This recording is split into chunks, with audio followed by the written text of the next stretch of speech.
David Morgan was a man of many words, yet none of them could fill the silence in his life. A celebrated author living in Boston, David's novels were known for their depth and emotional resonance.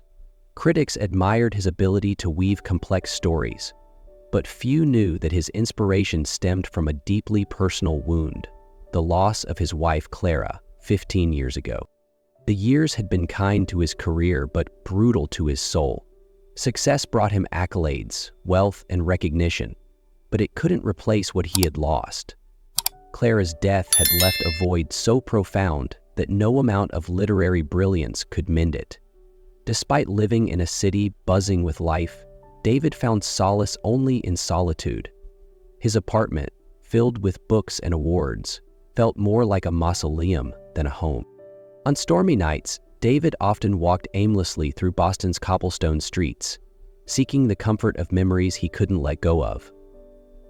Rain seemed to mirror his mood, relentless and heavy, washing over him like the grief he carried. It was on one such evening, as the rain drummed against the pavement, that David noticed her. Under the awning of an old cafe, a young woman sat huddled, clutching a small child. Her clothes were damp, her hair plastered to her face, and her arms wrapped protectively around the baby. Something about her stopped David in his tracks. For a moment, he hesitated. It wasn't like him to get involved in the lives of strangers, yet as he looked at the woman's trembling frame and the serene face of the sleeping baby, something stirred within him.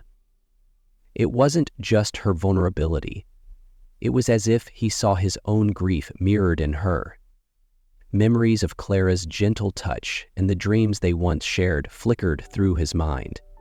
But it wasn't just her vulnerability. It was as if he saw his own grief mirrored in her. Her desperation reminded him of the long, lonely nights when he wished for Clara to return, to erase the silence that consumed his world. David tightened his coat and stepped forward, unaware that this simple act of compassion would change his life forever. David approached the young woman cautiously, the sound of his footsteps nearly drowned out by the rain. Up close, she looked even more fragile. Her hands, trembling from the cold, cradled the baby with a tenderness that tugged at something deep within him. The child, wrapped in a thin blanket, was quiet, its small face peaceful despite the dreary surroundings. "Are you all right?" David asked, his voice gentle but uncertain. The woman looked up at him, startled. Her eyes were wide and filled with exhaustion, a mixture of fear and relief flickering across her face. "We're fine," she replied, though her hoarse voice betrayed her words. David glanced at the baby, then back at her. "You don't look fine. Do you have somewhere to stay?" She hesitated, her lips parting as if to answer, but then she closed them again. The silence that followed was telling. David reached into his pocket, pulling out a small stack of bills he had withdrawn earlier that day. "Here," he said, holding it out to her. "It's not much, but it should get you some food and a warm place for the night." The woman's eyes widened as she stared at the money, her hands hesitating before she reached out to take it. "Thank you," she whispered, her voice breaking. "Thank you so much." David nodded, unsure of what else to say. As he turned to leave, her voice stopped him. "Why are you helping me?" He paused, the question hanging in the air. Why was he helping her? David had spent years walking through life with blinders on, detached from the world around him. Yet something about her vulnerability, the way she clung to the child, reminded him of a life he had lost long ago. A life filled with love, warmth, and hope. "I don't know," he admitted, his tone softer now, "but take care of yourself. And the baby." With that, he walked away, the rain soaking through his coat. Yet despite the chill, he felt a strange warmth spreading through him, a connection, however fleeting, that he hadn't felt in years. As he continued down the street, the image of the woman and her child lingered in his mind. Little did David know, this seemingly insignificant encounter was the beginning of something much larger than himself. The next morning, David followed his usual routine. He woke early, dressed in his neatly pressed shirt and coat, and prepared for his visit to Clara's grave. It was a ritual he had maintained for years, a solemn pilgrimage to the small cemetery on the outskirts of Boston. As he stepped into the gray morning, the world around him mirrored his mood. Quiet and subdued, with the faint chill of rain lingering in the air.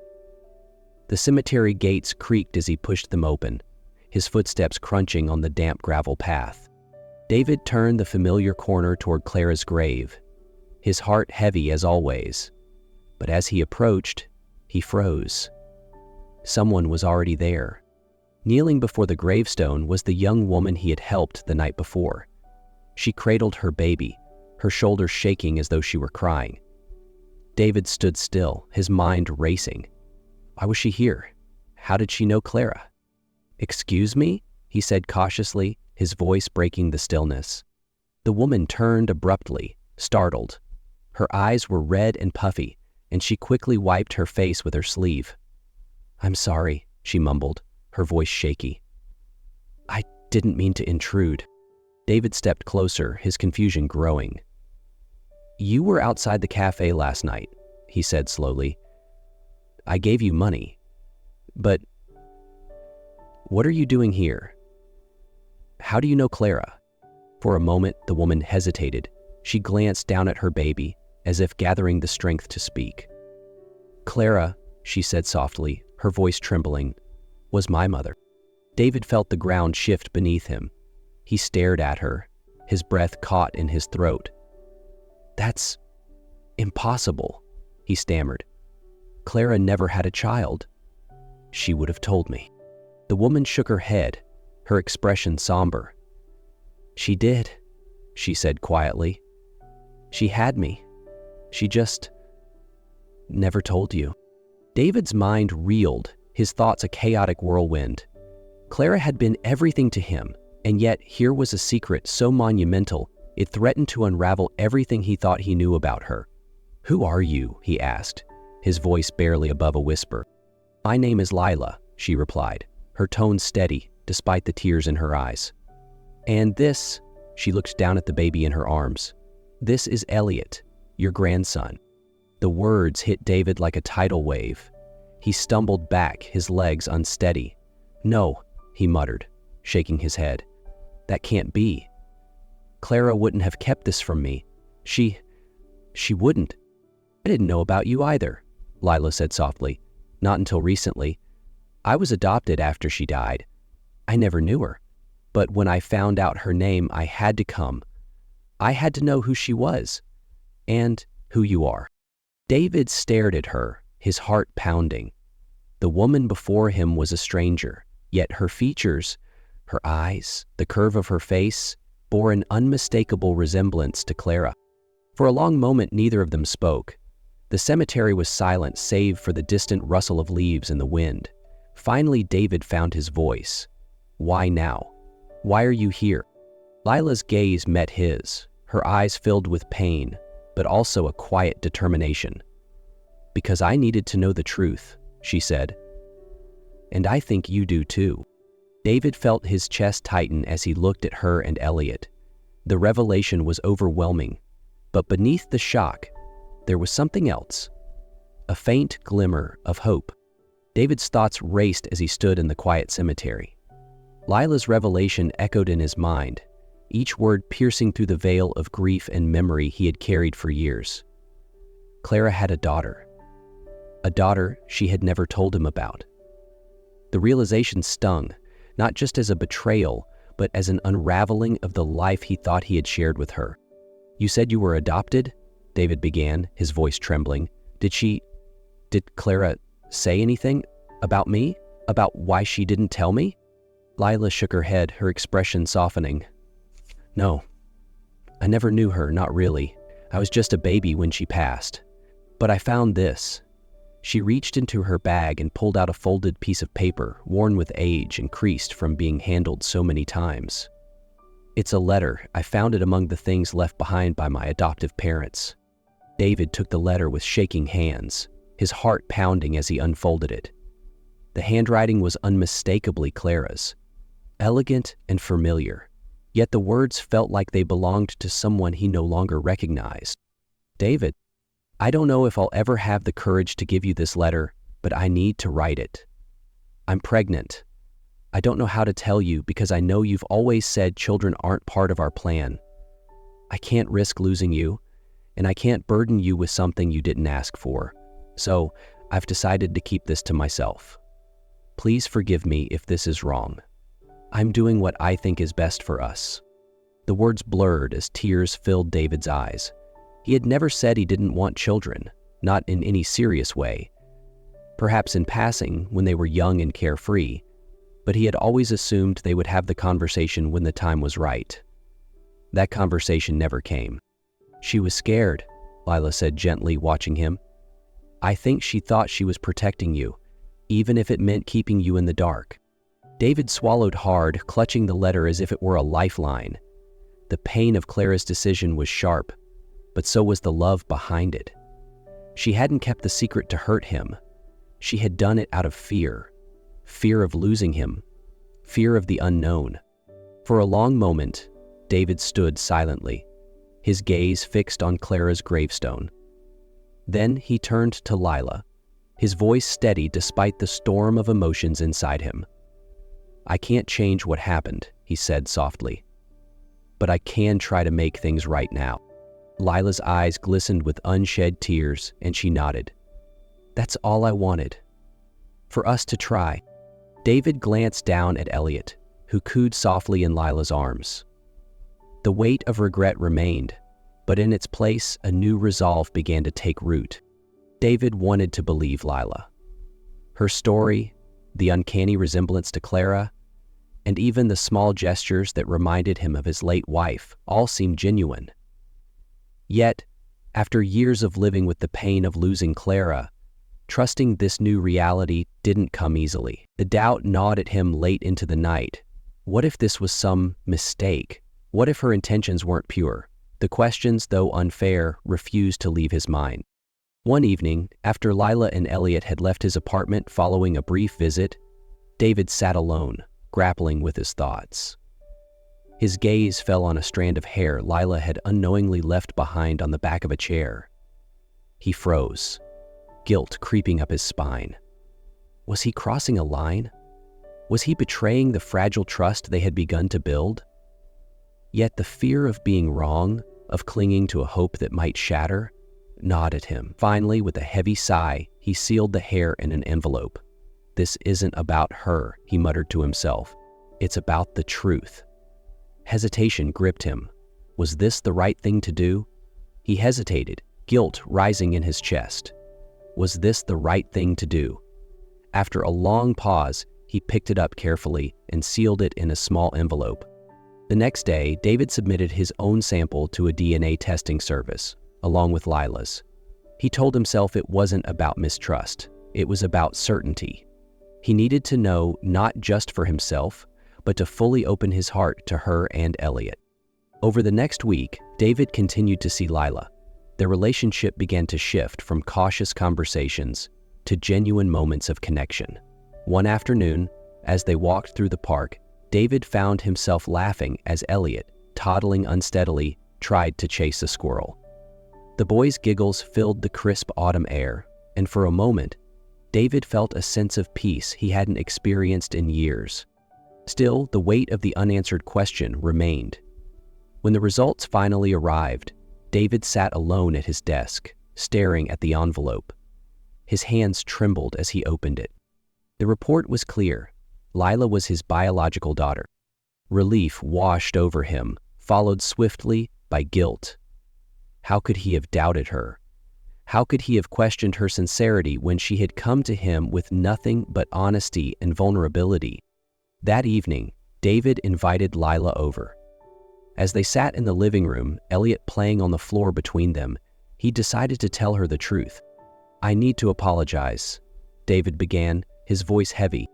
Lila looked at him, her expression a mix of curiosity and hesitation. "For what?" I had a DNA test done," he admitted. "I needed to be sure." Lila's eyes widened, but instead of anger, a small, knowing smile crossed her face. "I get it," she said quietly. "Honestly, I might have done the same thing if I were you." David exhaled, the tension leaving his shoulders. "It confirmed what I already knew," he said softly. "You're my daughter. And I'm so sorry for doubting you." Lila placed her hand lightly on his arm. "We're both figuring this out," she said. "I understand." As Elliot crawled into David's lap, babbling happily, David held him close. The doubts were gone, replaced by a deep sense of connection and responsibility. For the first time, he allowed himself to fully embrace this unexpected family. Weeks after the DNA results confirmed what David now felt in his heart, he decided it was time to take the next step. Lila had been hesitant to accept too much help, but David could see the strain of her current situation. The shelters weren't safe, and Elliot deserved more stability. One rainy evening, David stood outside the shelter where Lila and Elliot were staying. The building loomed against the dark sky, its faded sign illuminated by a flickering streetlight. David clutched an umbrella in one hand and a small suitcase he had bought for Lila in the other.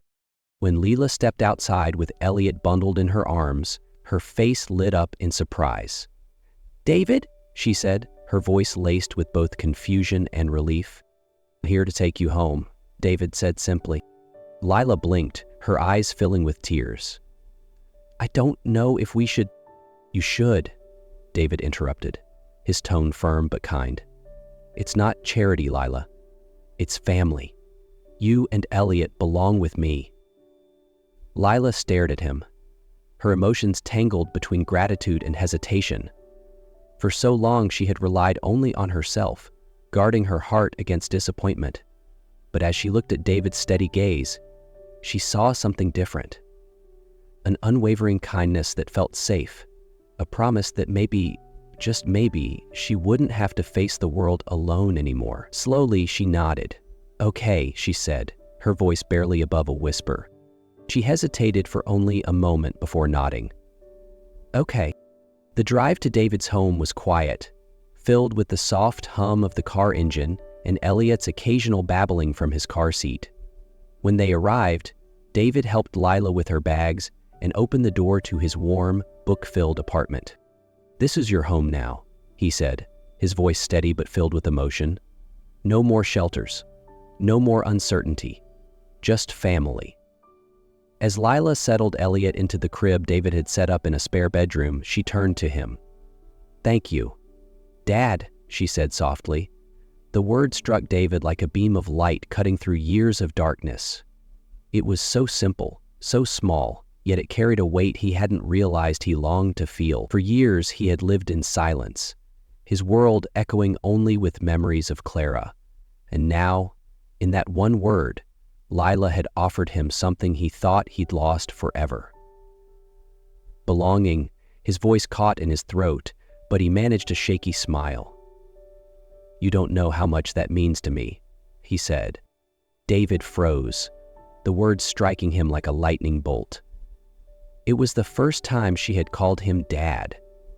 His heart swelled, and for a moment, he struggled to find his voice. "You don't know how much that means to me," he finally said, his voice thick with emotion. Lila smiled, and for the first time, David saw not just Clara's features in her, but also a strength and kindness that was all her own. That night, as David sat in the living room, the soft sounds of Lila and Elliot in the background, he felt something he hadn't in years: contentment. His home, once a sanctuary for grief, was now filled with laughter and hope. David had spent years mourning the family he thought he had lost, only to discover it had been waiting for him all along. As David opened his heart to Lila and Elliot, he found something he thought he'd lost forever: hope, connection, and a reason to move forward. Life is full of unexpected moments like these. Moments that remind us of the power of family, love, and second chances. If this story moved you, don't forget to subscribe to our channel for more heartfelt tales like this. Let us take you on more journeys of discovery, healing, and the beauty of human connection. Click that subscribe button and join us in celebrating stories that touch the heart and inspire the soul.